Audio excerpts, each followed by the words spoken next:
Assalamualaikum warahmatullahi wabarakatuh. Perkenalkan, nama saya Nina Febriana Norisa dari kelas PAIE semester 6 dengan nomor induk mahasiswa 2011800168. Dalam kesempatan kali ini saya akan mempresentasikan hasil dari RPP daring saya yang diampu oleh Bapak Ahmad Lukman Hakim. Di sini saya mengambil tema ada bertetangga. Silahkan disimak video saya kali ini ya.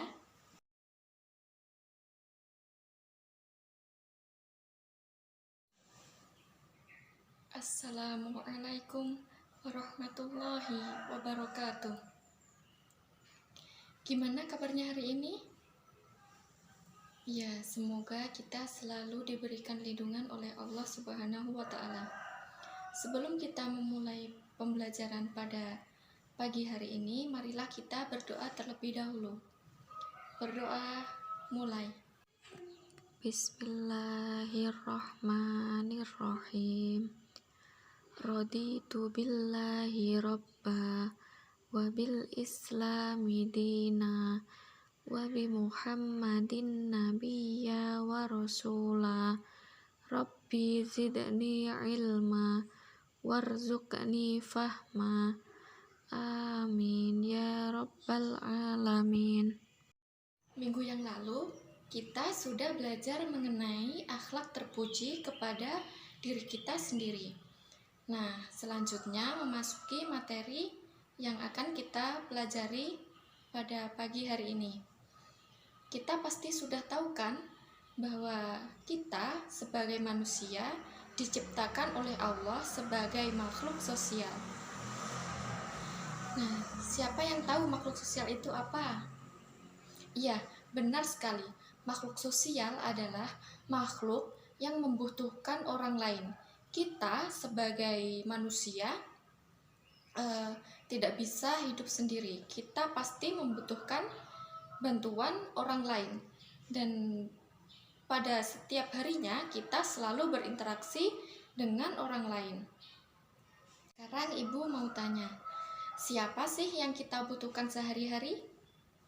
Iya, benar sekali. Kita membutuhkan keluarga, sahabat, dan juga tetangga. Lalu siapa sih tetangga itu? Dan bagaimana sih cara bertetangga dengan baik? Nah, pada pagi hari ini kita mempelajari mengenai adab bertetangga. Jadi, adab bertetangga adalah tata cara yang dilakukan oleh seseorang kepada tetangganya agar dapat tercipta hubungan yang harmonis, rukun, damai dalam kehidupan kita sehari-hari. Di dalam bertetangga mencakup sikap-sikap bertetangga. Lalu, siapa sih tetangga itu? Tetangga adalah orang yang rumahnya berdekatan dengan rumah kita, baik dari samping kanan, samping kiri, depan, ataupun belakang. Nah, menurut para ulama, batas tetangga itu yaitu 40 rumah dari semua arah. Kita sebagai makhluk sosial, kita tidak boleh membeda-bedakan dengan siapa kita bertetangga. Karena mungkin tetangga kita itu mungkin dari berbeda suku, berbeda adat istiadat, berbeda agama, berbeda jenis kulit, kaya ataupun miskin. Jadi kita harus saling menghormati satu sama lain. Lalu, apakah beda tetangga dengan masyarakat? Nah, tentu saja beda. Masyarakat di sini adalah kumpulan dari beberapa tetangga. Jadi, masyarakat memiliki makna yang lebih luas secara wilayah daripada tetangga. Dalam bertetangga, kita harus saling menghormati, berbuat baik, dan saling bertoleransi. Hal tersebut terdapat dalam Al-Quran Surat An-Nisa ayat 36. Bismillahirrahmanirrahim. wa'budullaha wa la tusriku bihi syai'a wa bil walidaini ihsana wa bidil qurba wal yatama wal masakini wal jaridil qurba wal jaril junubi was sahibi bil janbi wa banis sabili wa ma malakat aymanukum innallaha la yuhibbu man kana mukhtalan fakhura. Shadaqallahul adzim. Yang artinya, dan sembahlah Allah dan janganlah kamu mempersekutukannya dengan sesuatu apapun, dan berbuat baiklah kepada kedua orang tua, kerabat karib, anak-anak yatim, orang-orang miskin, tetangga dekat dan tetangga jauh, teman sejawat, ibnu sabil, dan hamba sahaya yang kamu miliki. Sungguh Allah tidak menyukai orang-orang yang sombong dan membanggakan diri. Quran Surat An-Nisa ayat 36. Apakah ada yang sudah tahu mengapa sih orang tua itu menempati kedudukan kedua setelah Allah? Ya, benar sekali. Karena kita diperintahkan untuk selalu dan harus menghormati kedua orang tua kita. Kita juga dilarang untuk durhaka terhadap keduanya. Nah, mengapa demikian? Karena ketika orang tua ridho terhadap kita, maka Allah juga akan ridho terhadap kita. Selanjutnya, kita dilarang oleh Allah menyombongkan diri dan membangga-banggakan diri kita sendiri. Karena hal tersebut sangat tidak disukai oleh Allah. Di sini mungkin ada yang sudah tahu dan atau yang belum paham mengenai menyombongkan diri. Ya, baik. Begini, Ibu contohkan ya. Begini, apabila kita mendapatkan juara 1 dan mendapat nilai ujian yang bagus daripada teman kita tidak boleh mengejeknya dan menyombongkan diri kita sendiri, karena hal itu bisa menyakiti perasaannya. Misalkan begini, haha, nilai aku bagus, nilai kamu jelek, begitu. Nah, alangkah baiknya kalau teman kita itu mendapat nilai ujian yang jelek, kita harus mensupport dan memberikan bantuan agar teman kita itu rajin belajar dan giat dalam belajarnya. Untuk selanjutnya kita akan beralih ke dalil yang kedua. Hadis ini diriwayatkan oleh Abi Hurairah radhiyallahu anhu yang berbunyi, An Abi Hurairah radhiyallahu anhu anna Rasulullah sallallahu alaihi wasallam qala man kana yu'minu billahi wal yaumil akhir falyakul khairan aw liyasmut wa man kana yu'minu billahi wal yaumil akhir falyukrim jarahu wa man kana yu'minu billahi wal yaumil akhir falyukrim daifahu. Rawahu Bukhari wa Muslim.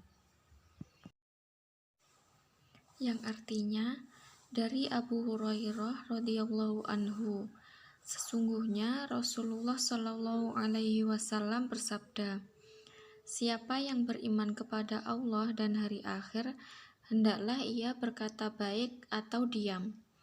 Dan barang siapa yang beriman kepada Allah dan hari akhir, hendaklah dia menghormati tetangganya. Dan barang siapa yang beriman kepada Allah dan hari akhir, maka hendaklah dia memuliakan tamunya. Hadis riwayat Bukhari dan Muslim. Dari hadis tersebut dapat kita ambil kesimpulan bahwa kita diperintahkan untuk berbuat baik kepada tetangga. Jika kita tidak bisa berbuat baik dan ataupun berkata baik, alangkah baiknya kita itu diam. Selain itu, kita diperintahkan untuk menghormati tetangga, dan yang terakhir adalah memuliakan tamu. Lalu bagaimana sih sikap kita terhadap tetangga? Ya, dulu Siti Aisyah radhiyallahu anhu pernah bertanya kepada Rasulullah, "Wahai Rasulullah, saya memiliki 2 tetangga. Lalu, siapa yang harus saya beri hadiah?"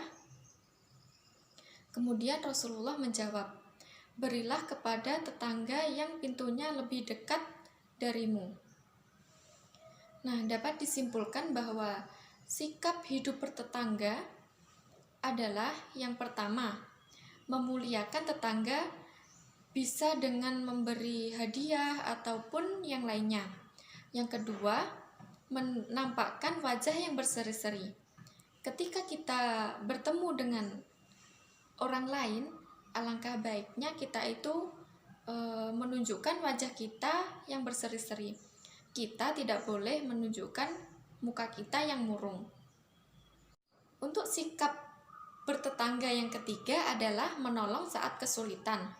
Kita sebagai manusia harus saling tolong-menolong. Apabila ada tetangga kita yang mendapatkan musibah, kita diwajibkan untuk menolong tetangga kita. Lalu dalam hal apa sih kita itu menolong tetangga kita? Ya, tentunya dalam hal kebaikan ya. Mulai dari sandang, pangan, dan papan, atau dari aktivitas nyata seperti gotong royong membenahi rumah tetangga kita yang lagi terkena musibah. Untuk sikap bertetangga yang keempat, yaitu memberi penghormatan yang istimewa. Lalu bagaimana sih caranya? Nah, kita sebagai seorang tetangga yang baik hendaklah memperhatikan tata krama terhadap tetangganya. Misalnya, kita tidak boleh menanyakan hal-hal yang sifatnya pribadi, karena dikhawatirkan dapat menyinggung perasaan tetangga kita. Untuk yang kelima, yaitu menerima permohonan maaf. Nah, kita sebagai manusia tidak luput dari kesalahan. Dan apabila kita mempunyai kesalahan terhadap tetangga kita atau orang yang lain, kita harus meminta maaf. Dan apabila kita dimintai maaf oleh orang lain, kita hendaknya membuka pintu maaf untuk orang tersebut. Nah, yang sifat bertetangga yang keenam, yaitu menasehati dengan lemah lembut. Nah, misalkan begini, tetangga kalian itu ada yang melakukan hal yang tercela. Misalnya, minum minuman keras, berjudi, mabuk-mabukan, ataupun yang lainnya. Maka kalau kita itu mau mengingatkan dan menasehatinya, kita harus menasehati dengan baik-baik, tidak boleh dengan marah-marah, agar hati tetangga kita itu dapat luluh. Nah, untuk sikap bertetangga yang ketujuh, yaitu saling berkunjung. Allah mencintai orang-orang yang mencintai saudaranya. Jadi, kalian jangan lupa ya untuk mengunjungi saudara kalian. Nah, di sini sebagai tuan rumah kita harus memuliakan tamu. Begitu juga sebaliknya. Apabila kita menjadi tamu, kita harus mempunyai tata krama yang baik dan sopan. Seorang tetangga juga memiliki sejumlah hak asasi dari kita. Di antaranya, yang pertama, memberi salam. Hendaknya apabila kita itu bertemu dengan orang lain, terlebih itu tetangga kita hendaknya menyapa atau memberikan salam terlebih dahulu. Yang kedua, berbuat kebajikan. Kita sebagai seorang muslim hendaknya kita berbuat kebajikan kepada siapapun tanpa harus menunggu orang lain berbuat kebajikan kepada kita. Apabila kita melakukan kebajikan tersebut, kita tidak boleh meminta imbalan ataupun mengharapkan imbalan dari orang yang telah kita tolong tadi. Yang ketiga, mengembalikan hak adami. hak adami di sini yaitu apabila kita berhutang ataupun meminjam barang, maka hendaknya kita itu mengembalikannya. Yang keempat, menjenguk orang sakit. Apabila tetangga kita itu sakit, maka hendaknya kita menjenguknya agar kita itu bisa lebih bersyukur atas nikmat Allah berupa kesehatan. Yang kelima, hendaknya kita memberi ucapan selamat ketika mereka gembira dan memberikan ucapan takziah jika mereka kesusahan ataupun sedang berduka. Yang keenam, hendaknya kita menutupi segala kekurangannya dan melindunginya dari segala kesulitan semampu kita. Dan yang terakhir, hendaknya kita itu berhadapan dengan mereka dengan menunjukkan muka kita yang berseri-seri ataupun senyum dan penuh hormat. Tidak terasa ya, kita sudah berada di penghujung video pembelajaran kita pagi hari ini. Sebelum kalian menutup buku Akidah Akhlak, Ibu mau bertanya, apa saja yang kalian dapatkan dalam pembelajaran pada hari ini? Ya, yang pertama, kita tahu siapa sih tetangga kita itu. Yang kedua, kita menjadi tahu dalil tentang hidup bertetangga.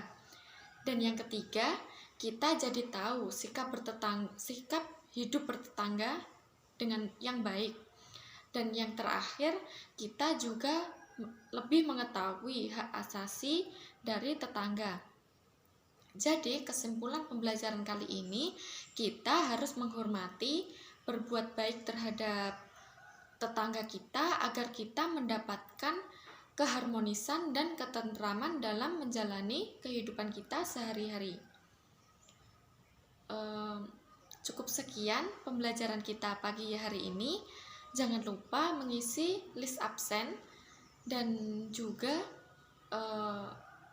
mereview apa yang sudah Ibu ajarkan pada video pembelajaran pagi ini, kemudian dikirimkan melalui WA group paling lambat pukul 8 malam ya. Nah, jangan lupa mematuhi protokol kesehatan dengan memakai masker, mencuci tangan menggunakan sabun, dan menjaga jarak. Jangan lupa belajar juga. Salam belajar. Wassalamualaikum warahmatullahi wabarakatuh.